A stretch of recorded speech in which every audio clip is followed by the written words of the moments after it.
ও আল্লাহ ওই উপরে ওঠাতে কাউকে সময় লাগে না, নিচে যদি ফেলে দিতে চান তো সময় লাগে না। আল্লাহ তো আল্লাহ,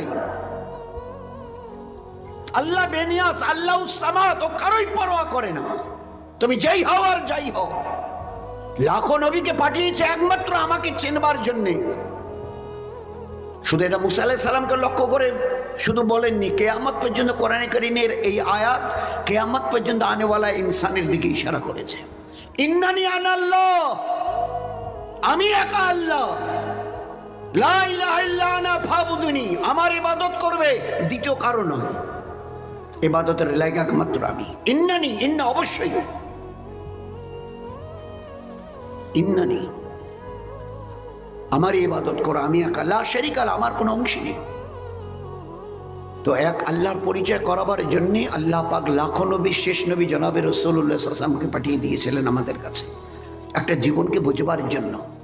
দুনিয়া আজ আছে কাল থাকবে না, ডাক এলে চলে যেতে হবে, ধারাধার যাকে চুইছে পড়ে থাক, বাস কালিয়াতে মায়ের পেট থেকে যেভাবে এসছো ওইভাবে তোমাকে যেতে হবে, চাই তুমি যেই হও আর যাই হও, গাছতলা থাকো আর 5 তলা বিল্ডিং এ থাকো, ডাক এলে চলে যেতে হবে।